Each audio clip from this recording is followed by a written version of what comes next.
El término barroco proviene del portugués barroco, que significa perla irregular.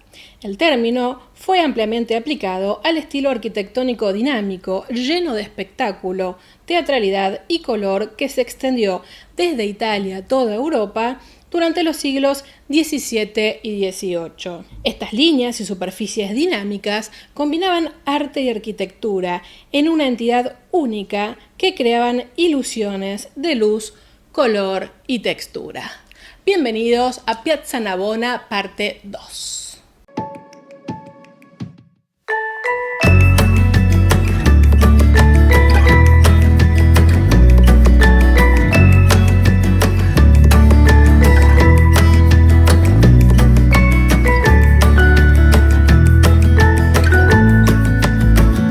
Y ahora agarramos el mapa de Piazza Navona y nos vamos para un lateral a conocer la iglesia de Santa Inés en Agonía, que está ahí también, ¿no? De frente a la fuente de los Cuatro Ríos de Bernini, de la que hablamos la semana pasada.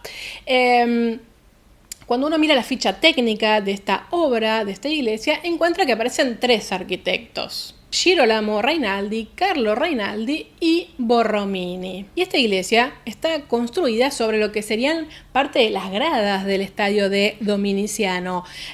¿Y por qué se llama Santa Inés? Bueno, porque se supone que este fue el lugar en donde fue torturada Santa Inés para que renegara de la fe católica.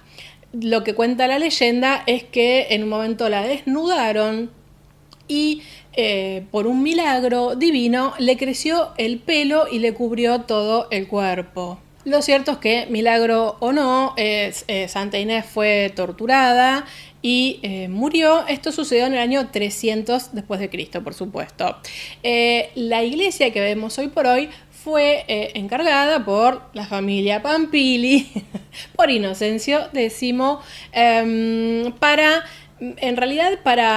hacer un poco más magnánima, más importante, no solamente la Piazza Navona, sino también lo que allí había, que era una capilla inicial. Y en realidad Inocencio X se lo encargó a Girolamo Rainaldi, que era como su arquitecto de cabecera, porque también trabajó en el Palacio Pampili, del que ya vamos a hablar en algún momento.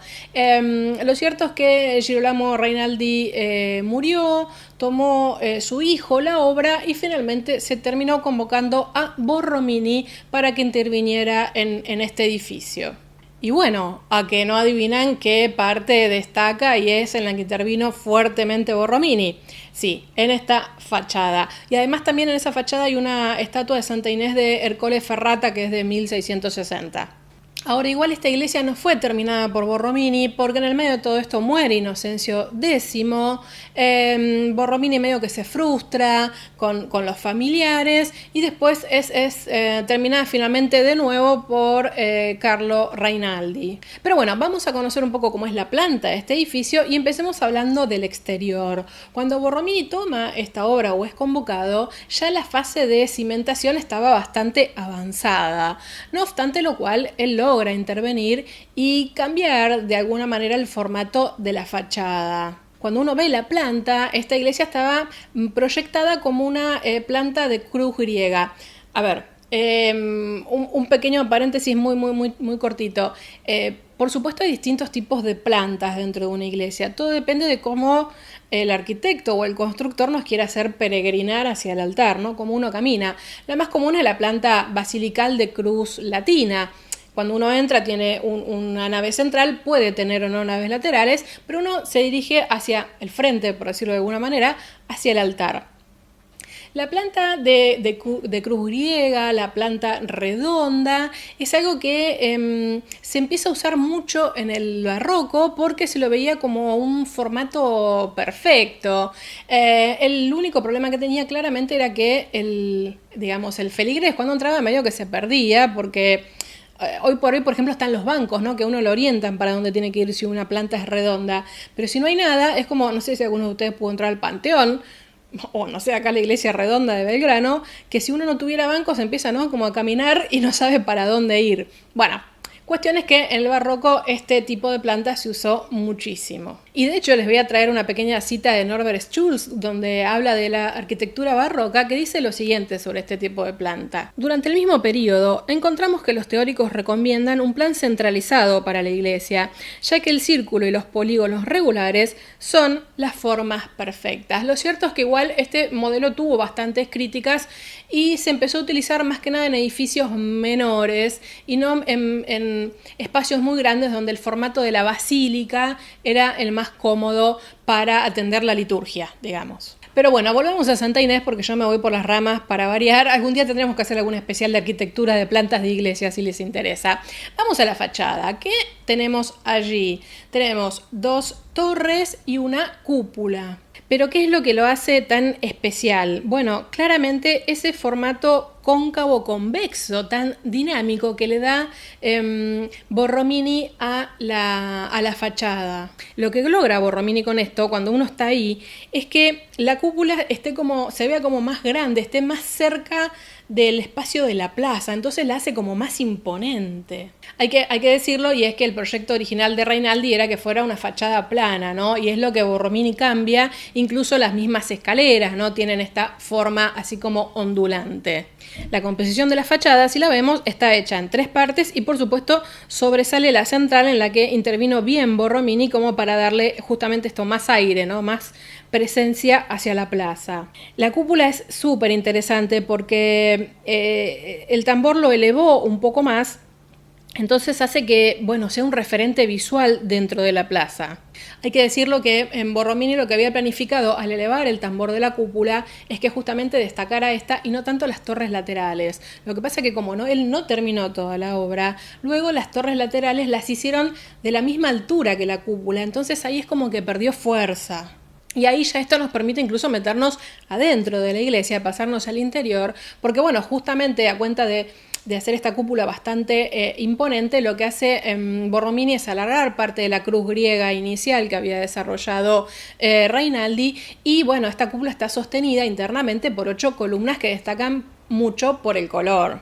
Ese mármol rojo contrasta muchísimo contra el resto de la iglesia, que es de color blanco, entonces ahí tiene como unos juegos de luces que la hacen, bueno, muy aérea, muy impactante cuando uno ingresa. Ya cuando uno se para debajo de la cúpula, bueno, por supuesto hay columnas de todos los órdenes arquitectónicos, ¿no? ¿Se acuerdan? Dórico, jónico y corintio, bueno, hay de todo. Además de eso, bueno, como verán, está profundamente decorada.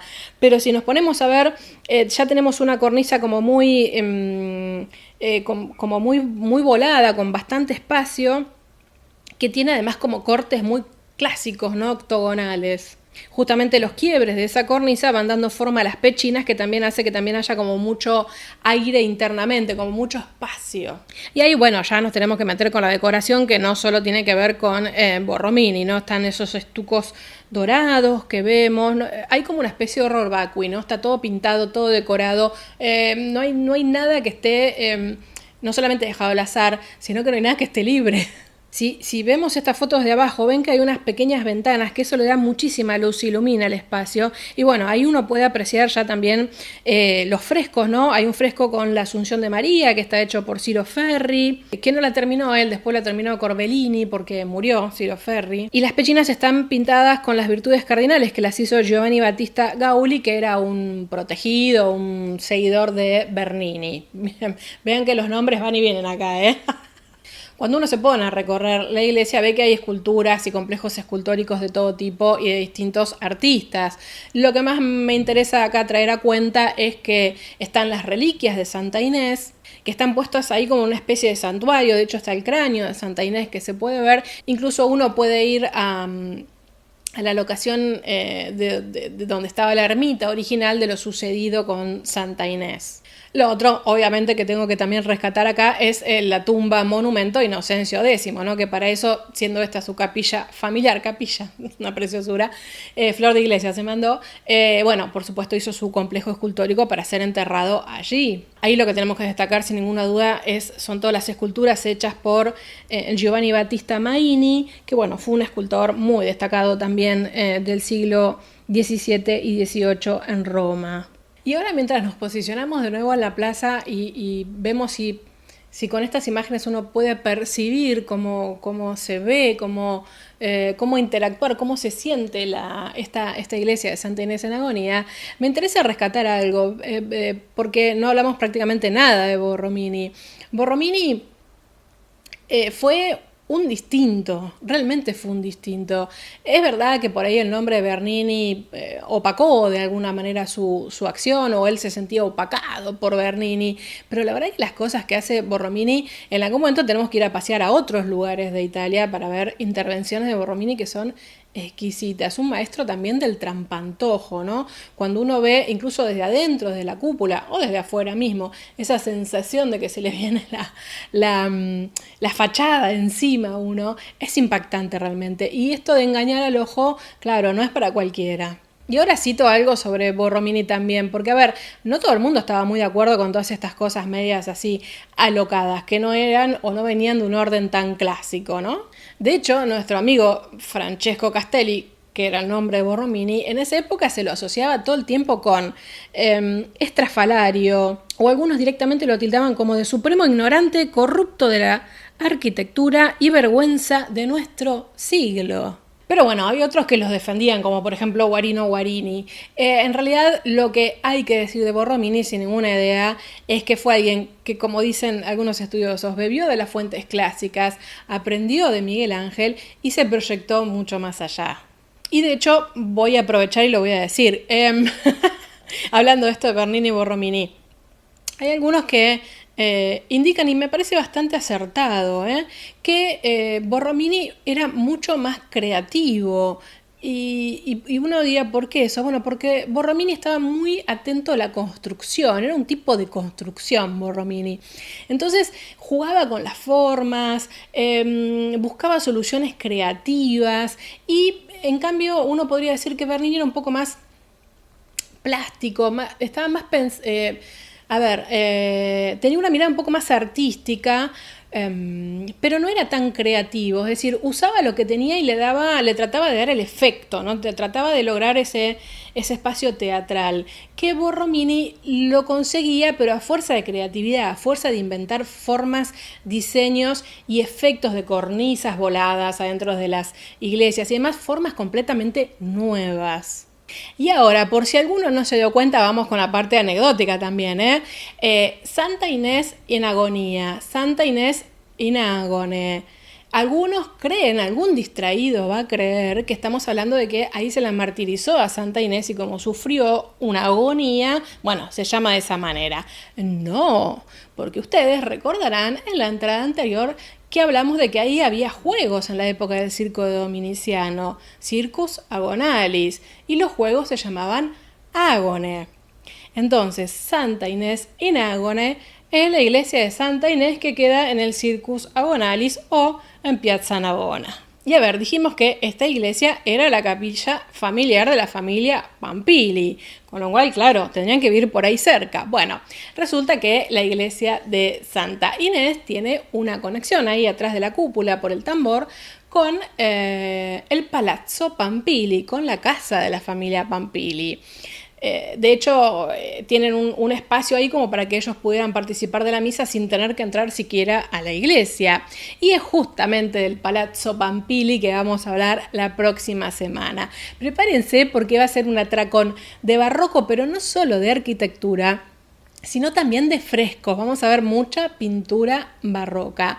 El Palazzo Pampili hoy por hoy es la embajada de Brasil en Italia y es un lugar fantástico. Tenemos bastante para ver y dudo que vaya a ser muy corta esa entrada. Pero bueno, ustedes lo pidieron. Así que la próxima semana los espero para que hablemos de este magnífico lugar y seguir conociendo y recorriendo Piazza Navona. Por cierto, muchas gracias por haber llegado hasta aquí. No olviden de suscribirse y activar la campana de notificación.